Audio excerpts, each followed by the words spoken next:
समाधान राजनीति में आने के सिवा कोई चारा नहीं बचा हम लोगों के पास। और हम लोगों ने पार्टी बनाई और उसके बाद पार्टी बनाने के बाद उम्मीद नहीं थी कि 1 साल के अंदर हमारी सरकार बन जाएगी। हाँ।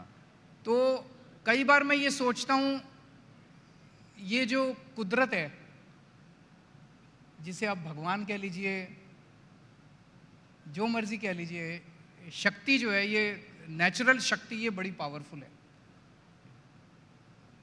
आपको मैं बताता हूँ, 4 अप्रैल 2011 को अन्ना हजारे जी जंतर मंतर पे आके बैठे हैं लोकपाल बिल के लिए पहली बार जी।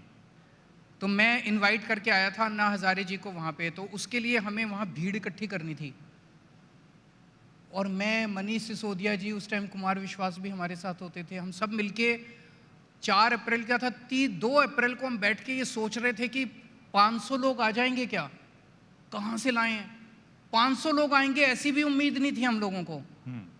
और 4 अप्रैल को ये आंदोलन इतना बड़ा बन गया, इतना बड़ा बन गया, तो कुछ तो चमत्कार कर रहा था ऊपर वाला। उसके बाद 16 अगस्त को जब अगस्त क्रांति हुई, हमें तो उम्मीद ही नहीं थी, पूरा देश खड़ा हो गया।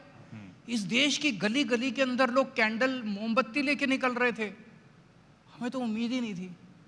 फिर जब पार्टी बनाई, हमें बिल्कुल उम्मीद नहीं थी। सारे पत्रकार कहते थे, सब कहते थे इन सब की जमानत जब्त होगी, केजरीवाल की शायद जमानत बच जाए। वो ये नहीं कहते थे जीतेगा, वो कहते थे केजरीवाल की शायद जमानत बच जाए। और 28 सीट आ गई हमारी, और अगली बार 67 सीट आ गई हमारी। तो कई बार जब मैं सोचता हूँ, मुझे लगता है कि शायद ऊपर वाला कुछ करवाना तो चाह रहा है हम लोगों से। ऊपर वाले के अलावा अगर हम खोजना चाहें तो क्या आपको लगता है कि आपको ऊपर वाले पे भरोसा नहीं है? नहीं, मुझे बहुत भरोसा है, मुझे बहुत भरोसा है, पर मुझे लगता है कि ऊपर वाले को और भी बहुत सारे काम रहते होंगे, इसके अलावा भी और चीज़ें होंगी जो जुड़ी होंगी आम आदमी पार्टी से। क्या आपको लगता है कि कर्म करते जाओ, ईमानदारी से कर्म करो, निस्वार्थ भाव से कर्म करो, अपने लिए मत काम करो, दुनिया के लिए काम करो, दुनिया के लिए जीवन समर्पित कर दो, बाकी ऊपर वाला कर लेता है। बाकी जो गीता में लिखा है ना, कर्मण्येवाधिकारस्ते मा फलेषु कदाचन, ये कोई एक बहुत पावरफुल है। ये अगर आप सही नीयत से, निस्वार्थ भाव से जनता की सेवा करते हैं और भगवान को समर्पित कर देते हैं, फिर ऊपर वाला डिसाइड करता है कि इसका नेक्स्ट स्टेप क्या होगा, इसको आगे की दिशा फिर ऊपर वाला दिखाता है। कई मौके ऐसे आए हमारे पूरी जर्नी के अंदर, जब ऐसा लगा कि यार सब कुछ खत्म हो गया, सब कुछ खत्म हो गया, अब आगे कोई रास्ता दिखाई नहीं दे रहा था। जैसे जब अन्ना आंदोलन खत्म हुआ, हमें तो पता ही नहीं था अब आगे क्या होगा। कांग्रेस की सरकार थी, उन्होंने कहा हम तो लोकपाल नहीं बनाते, जो करना कर लो। अब राजनीति में आने का फैसला बहुत ही मुश्किल फैसला था, और कहीं उम्मीद नहीं थी कि हम पार्टी बनाएंगे और सरकार बन जाएगी। मतलब ये तो सोचना ही बिल्कुल बेवकूफ़ी थी उस टाइम। तो ऐसे लगता था जैसे सब कुछ खत्म हो गया। फिर 49 दिन की सरकार बनी। 49 दिन की सरकार के बाद जब इस्तीफा दिया, मैं वाराणसी जाके चुनाव लड़ा, वहाँ से हार के आया, एक बार लगा सब कुछ खत्म हो गया। बिकॉज उस टाइम बीजेपी का ऐसा चारों तरफ, मोदी जी पहली बार आए थे, हमें उम्मीद नहीं थी कि हमारी दोबारा सरकार भी बनेगी, और 67 सीट्स आ गई। तो ऊपर वाला रास्ता दिखाता है। मेरी ये छोटे से पिछले जो 10-15 साल की पॉलिटिकल जर्नी है, इस जर्नी ने मेरा भगवान के ऊपर और जो भी शक्ति है उसके ऊपर भरोसा बहुत ज़्यादा अटूट किया है कि काम करते जाओ, अपने लिए मत करो। ये बात मैं आपकी मान लेता हूं, पर और अगर मैं इससे विस्तार से देखना चाहूं, जिद करूं, तो दो ऐसे नेता, 2 ऐसे लड़के थे जो ईमानदार दिखाई दे रहे थे, युवा हैं, दूसरी तरफ वो पार्टियां हैं जो एक तरीके से बदनाम हो चुकी हैं, जिन पर कोई ना कोई बैगेज है। एक बदलाव चाहती थी जनता, एक नयापन कुछ चाहती थी, फिर अन्ना हजारे जी का अनशन भी था। तो ये सारी चीज़ें भी तो लोगों के दिमाग पे रहीं, लोगों ने इस पर भी तो ध्यान दिया, उसको तो आप गौण नहीं कर सकते। नहीं, बिल्कुल नहीं, बिल्कुल नहीं। वो सारी परिस्थितियां थी। पर जैसा मैंने कहा, अन्ना आंदोलन का इतना बड़ा बनना, इतना बड़ा बनना, मैं तो आपको अपने सारे इंसिडेंट्स की 4 अप्रैल को अन्ना जी को जंतर मंतर पे आना था, और 2 अप्रैल को उसको ऑर्गेनाइज करने वाले लोग जो हैं वो ये सोच रहे थे कि 500 आदमी कहाँ से आएंगे, और अचानक इतना बड़ा बन जाता है। 16 अगस्त को जबकि उनका जो पैनल था, जो पैनल उन्होंने लोकपाल बिल बनाने के लिए, उन्होंने हमें ठोकर मार के भगा दिया था कि जो करना है कर लो। और 16 अगस्त को इतना बड़ा आंदोलन में, और उसके बाद फिर बॉम्बे में आंदोलन फिस हो जाता है। 4 महीने के बाद जब हम बॉम्बे आए 23 दिसंबर को, बॉम्बे भी आए, आंदोलन फुस हो गया बिल्कुल। चलिए, ये अगर हम देखें तो दिल्ली है ही आपके पास, दूसरी बार भी दिल्ली रही, पंजाब में आपने दरवाज़ा खोला, गुजरात में भी आपने खिड़की विड़की खोल दी हैं, आगे और आप कहाँ देख रहे हैं आम आदमी पार्टी को? हम अच्छा काम कर रहे हैं और अच्छा काम चारों तरफ फैलना चाहिए। मेरी कभी भी ये इच्छा नहीं रही कि मैं अब ये स्टेट भी जीतूंगा और वो स्टेट भी जीतूंगा और वो स्टेट भी जीतूंगा। मेरी इच्छा एक ही है, मैं भारत को दुनिया का नंबर 1 देश देखना चाहता हूँ, और यह मैं मरने से पहले देखना चाहता हूँ। और मैंने भगवान से एक ही चीज़ मांगी है कि मेरे को तब तक मौत ना आए जब तक भारत को मैं नंबर 1 देश ना देख लूँ। और उसको करने के लिए मेरी ये बिल्कुल इच्छा नहीं है कि मैं अब मध्य प्रदेश भी जीतूंगा और राजस्थान भी जीतूंगा और ये भी जीतूंगा और वो भी जीतूंगा। ये जो मौजूदा पार्टियां हैं ये अच्छा काम कर लें। मैं बार बार कहता हूं, हम एक दूसरे से क्यों नहीं सीखते, एक दूसरे को साथ मिलके क्यों नहीं काम करते, लड़ते क्यों रहते हैं इस देश के अंदर हम। अब जैसे एक छोटा सा उदाहरण देता हूं, बचपन से मेरे को याद है 8वीं क्लास से 10वीं क्लास से सुन रहे हैं केरला में शिक्षा में बड़ा अच्छा काम हुआ, 100% लिटरेसी हो गई, वहाँ स्कूल बड़े अच्छे हैं।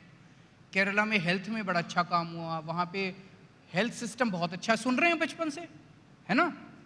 अगर केरला में इतने अच्छे तो तब अभी तक तो बाकी देश को वहाँ से सीख के कर लेना चाहिए था।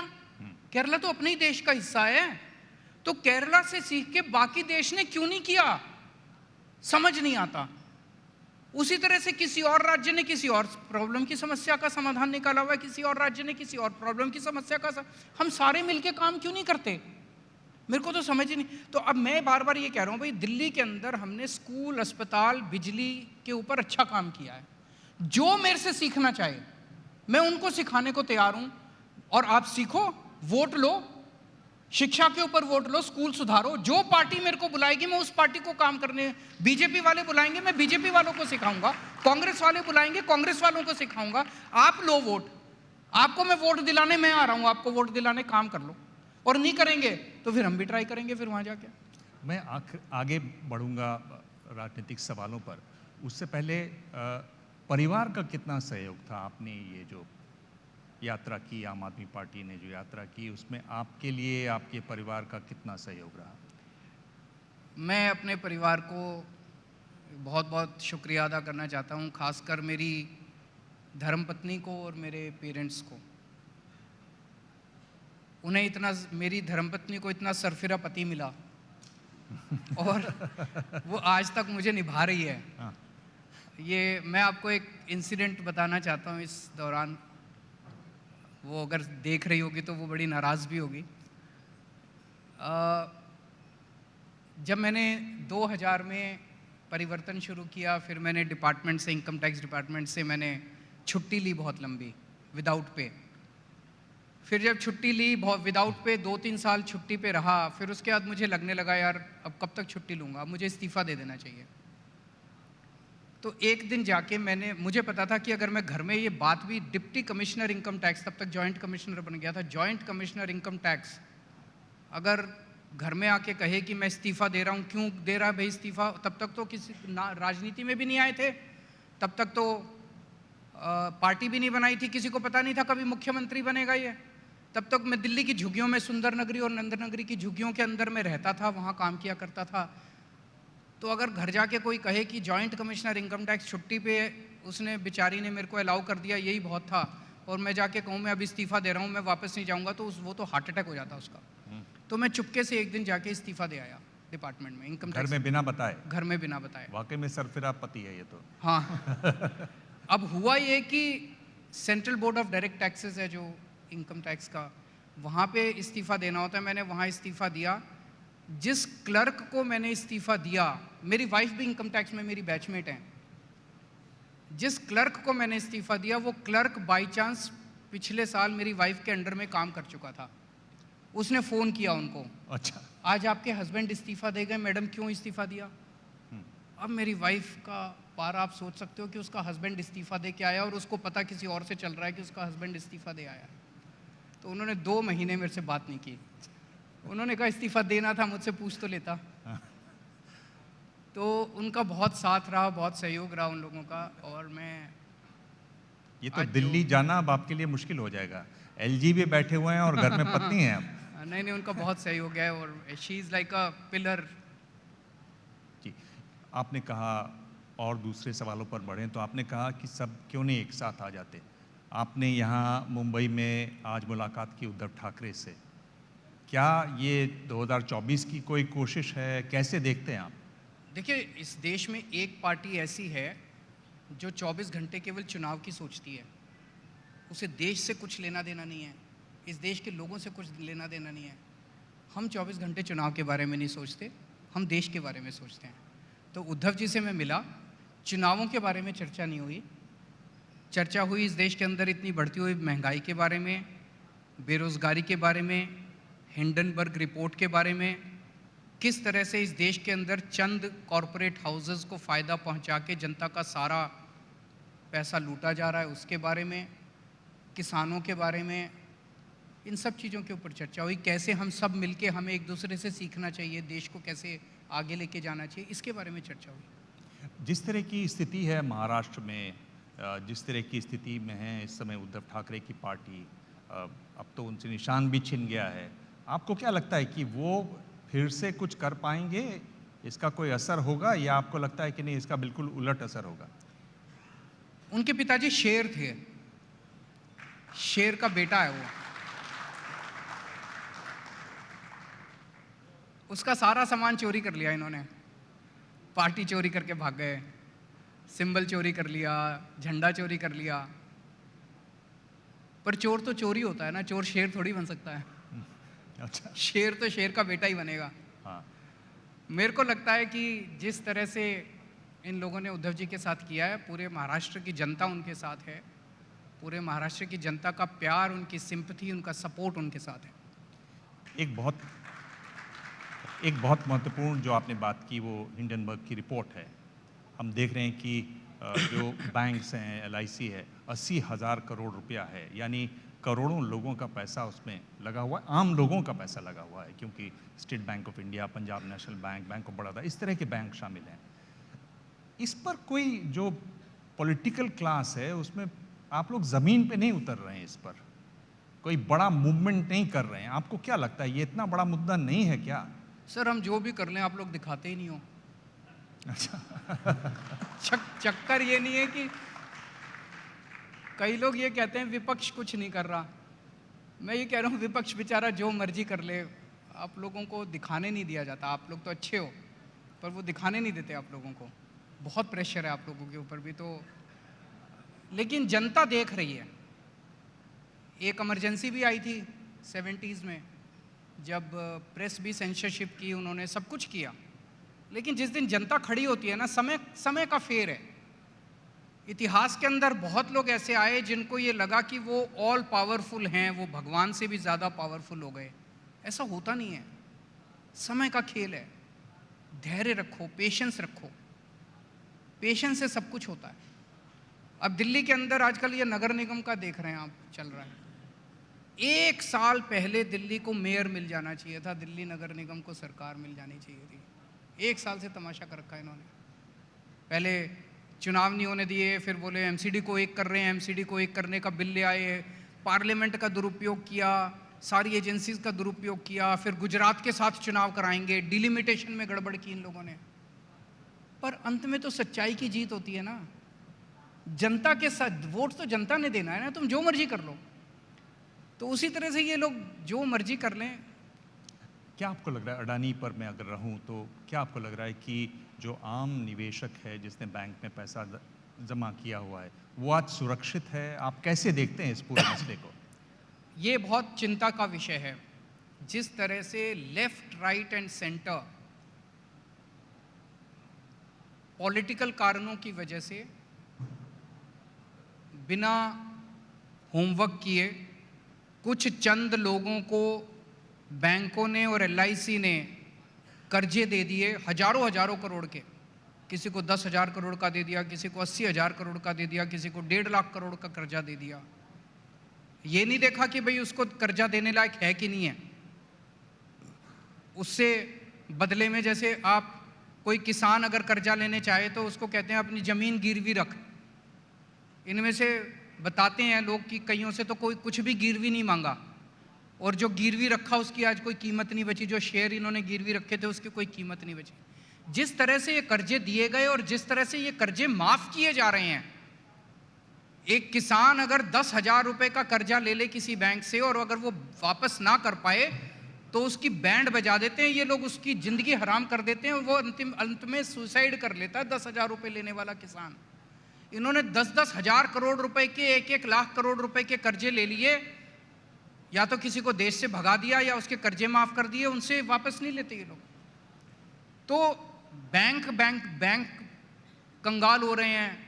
आज पहली बार अखबार में छपा है कि LIC का भी जितने शेयर खरीदे थे वो इनके घाटे में जाने लग गए। इस देश के लाखों करोड़ों लोगों ने अपनी पूरी ज़िंदगी की कमाई LIC में डाली हुई है। अगर LIC कंगाल हो गई तो पूरे देश में क्या हाल होगा। बैंकों के अंदर इन्होंने कानून बना दिया शायद ये कि भाई अगर किसी का बैंक कंगाल हो जाता है तो आपने अगर 1 करोड़ रुपया भी डाला हुआ बैंक में जमा करा रखा है तो आपको बदले में 5 लाख रुपए ही मिलेंगे। ये क्या बात हुई? ऐसे तो पहले कोई कानून नहीं था, इन्होंने अब कानून। इसका मतलब इनको लग रहा है कि बैंक कंगाल होने वाले हैं। पहले से कानून ले आए कि अगर बैंक कंगाल हो गया, आपका कितना भी पैसा बैंक में पड़ा हो आपको बदले में 5 लाख रुपए। ये तो हद हो गई। पूरी देश की जनता का पैसा जो है आप उठा के कुछ चंद लोगों के हाथ में दे रहे हो। ऐसे देश कैसे चलेगा? सरकार को जनता के लिए काम करना चाहिए कि सरकार को 2-4 लोगों के लिए काम करना चाहिए? तो यही तो सवाल अब पैदा होता है कि इस हालत में क्यों नहीं विपक्ष एक होता। एक ही है जी, आपसे हम मैंने सारे। पिछली बार पूछा था, आपने दिवांग, पूछा कि हम लोग। मैं एक चीज बताता हूं, हमारे देश में जनतंत्र है। जनतंत्र मतलब जनता का शासन, विपक्ष तंत्र नहीं है।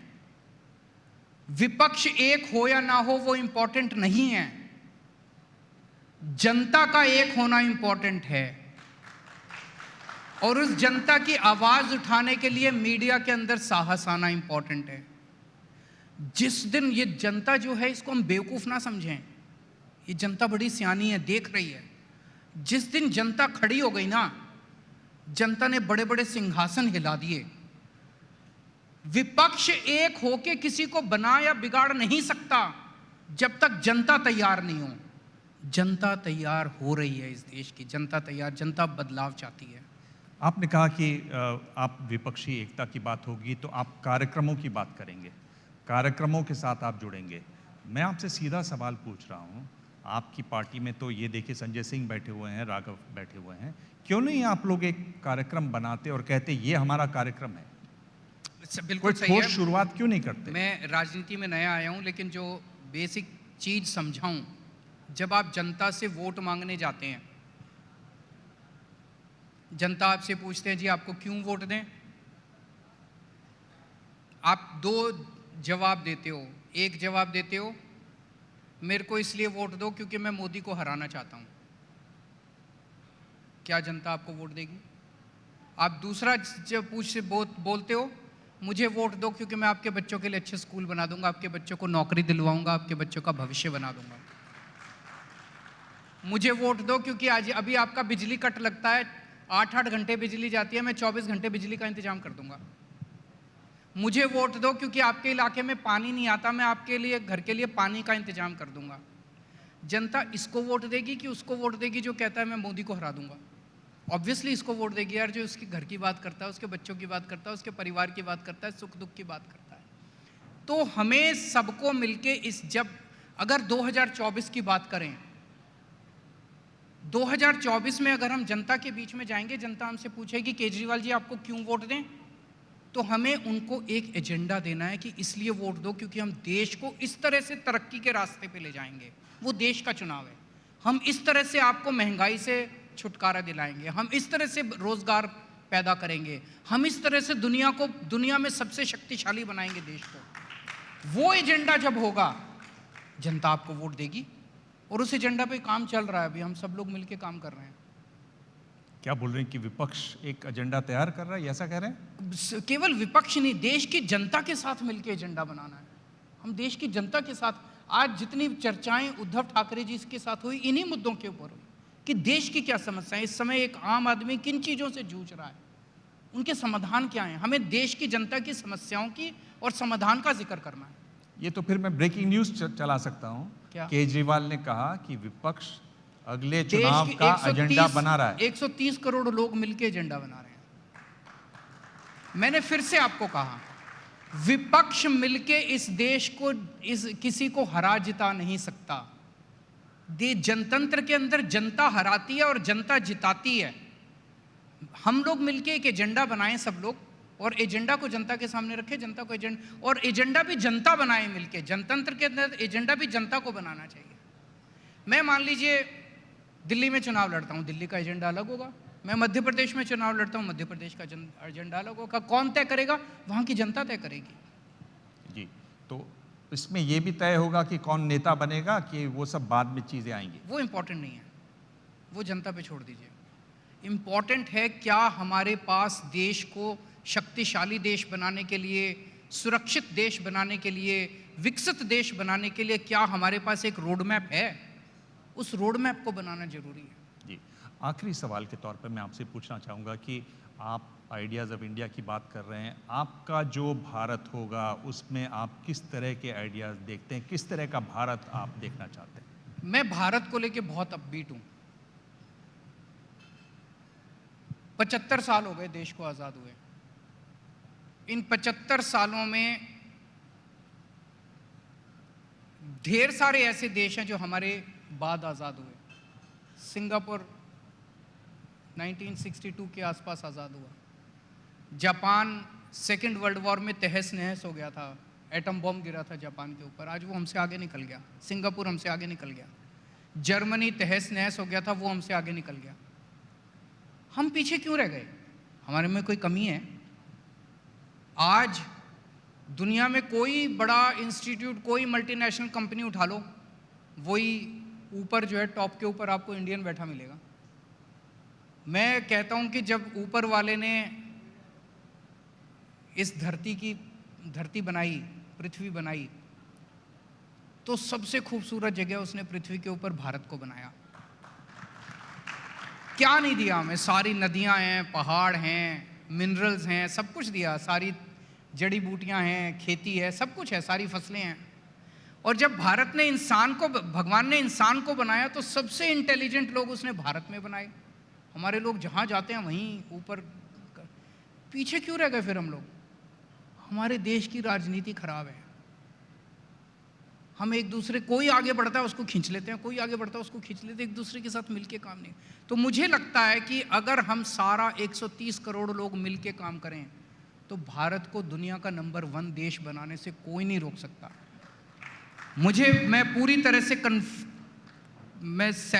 पूरी तरह से विश्वास है मुझे कि the future belongs to India, और आने वाले समय के अंदर भारत दुनिया के ऊपर राज करेगा। भारत दुनिया का सबसे शक्तिशाली देश बनेगा। अरविंद केजरीवाल, आपने करीब करीब सभी सवालों के जवाब दिए, सीधे जवाब दिए, विस्तार में जवाब दिए।